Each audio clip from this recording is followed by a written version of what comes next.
Hello students, in this video I am going to explain you the concept of solubility and its rules. So why we bother about solubility rules? Because we are actually helping with these rules to predict the formation of precipitate. What is precipitate? The actually amount which is undissolved or remain undissolved in any solvent that will be collected at the bottom of the test tube, and that we called as a precipitate. So substance on the basis of solubility can be of two types, soluble salts or insoluble salts. So whenever we talk about insoluble salts, there is a term that is precipitate we are using. So the precipitates are formed when an insoluble compound is produced in a reaction. So how to know that which compound will precipitate and which will not? For that we must know the rules. We have to learn it for getting the concept more clearer. Suppose rule number 1 if we see, then it says that all alkali metals of group 1A compounds are generally soluble in water. That means sodium, potassium, that many other are there. So they will be actually soluble in water. If we talk about rule number 2, all ammonium salts are soluble. That means we can say that ammonium chloride, ammonium hydroxide will be soluble because ammonium salts are soluble. So if you take any ammonium salt, that will be found soluble. That means there is no precipitation formation. Rule number 3 says that all nitrates, chlorates, acetates, perchlorate salts are also soluble in water. We can check that nitrate, suppose potassium nitrate, or if we take sodium nitrate or any salt if we take of nitrate, they will be soluble in water. If we talk about the lead chlorate, or if we talk about calcium chlorate or any chlorate we are taking, or perchlorate we are taking, then they will also be soluble in water. If we take about sodium acetate or potassium acetate, that will also be soluble. So these things you have to keep in mind for rule number 3. Rule number 4 says that all chlorides, bromides or iodide salts are also soluble. But there is one exception, that is lead. Salts of lead, mercury or silver will not be soluble in water. That means if we say that lead chloride is there, it will be found insoluble. If we say lead bromide is there, it will also be insoluble. Or if we take silver chloride, it will also be insoluble. It will be also insoluble. But except these, all chlorides, bromide, iodides will be soluble. Let's check some more rules. Rule number 5. Rule number 5 says that all sulfate compounds are soluble except lead sulfate, barium sulfate, strontium sulfate or mercurous sulfate. They will be actually insoluble in water. So that means your sodium sulfate, potassium sulfate or ferrous sulfate will also be soluble. But that these things you have to keep in mind, that these are the some exceptions. Next, rule number 6 says that all hydroxide compounds are insoluble.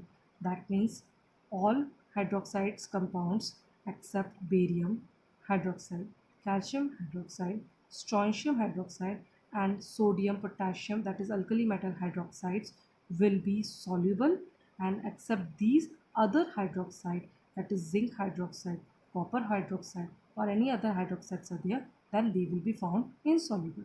That means they will be collected as a precipitate. Rule number 7 says that all sulfide compounds are insoluble. All sulfide compounds are insoluble except alkali metals or alkaline earth metals. That means group 1A and the elements of group 2A will be actually soluble in water, but the sulfides of other than these two group will be insoluble in water. So if we talk about rule number 8 says that all sulfides, that is SO3 2 minus, carbonates, that is CO3 2 minus, chromates, that is CrO4 2 minus, and phosphate, that is PO4 2 minus, will be insoluble. So whatever the compounds you are getting of sulfides, carbonates, chromates or phosphates, that will be insoluble except all the alkali metals and ammonium salts. So that means if I am getting ammonium carbonate, or if I am getting ammonium phosphate, or sodium, that is alkali metal sodium carbonate or sodium sulfite or sodium phosphate, that will be soluble, and rest of them except these two will be insoluble in water. Let's practice some examples. Suppose I have been given ammonium nitrate. Now nitrates, we have heard that except your ammonia and alkali metals, all other nitrates will be insoluble. That means ammonium nitrate will be soluble. If we talk about calcium carbonate, you can see the rule that carbonates accept your ammonium and alkali metals, they will be insoluble. So calcium belongs to group 2, so that will also be found insoluble. If we talk about lithium hydroxide, so it will be soluble. Why? Because you have seen that all hydroxide compounds are insoluble except alkali metals and these. So you know that lithium is an alkali metal, so it will be soluble. Okay, because these exceptions are soluble. So lithium is also included in this exception, so it will be soluble. If we talk about barium hydroxide, then it will be actually soluble. Why? Because barium is also in the exception case, which says that barium will also be soluble. If we talk about potassium sulfate, you can see that sulfates are generally all are soluble except these. So potassium is not in this list, so we can say that this will be soluble. If we talk about calcium sulfide, just now we have seen that all sulfide, that is S2 minus, so we will be considering this as sulfide, not sulfite. Okay, do not get confused. So calcium sulfide. So calcium belongs to alkaline earth metal, so it will be actually soluble because these are exception says that these are soluble in water, but other than these are not. So we will write that this will be actually soluble. What about zinc sulfate? I've told you that zinc is also not in the list, so we will be considering that as soluble. Lead iodide, this is already given in the rule number here, that is 4, that iodides except these three will be soluble. So our lead iodide is coming in the category of exception, so it will be insoluble.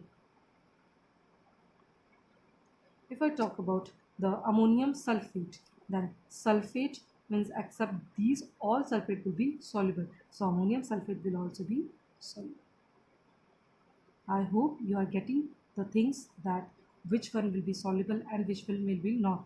So keep on practicing by this rule. You can help out to get the soluble or insoluble compounds, and you can easily identify which one will get precipitate and which one will not. In my next video, I will tell you about the colors, that which compound which is forming precipitate and how the colors can be identified. So we can check that in next video. Thank you.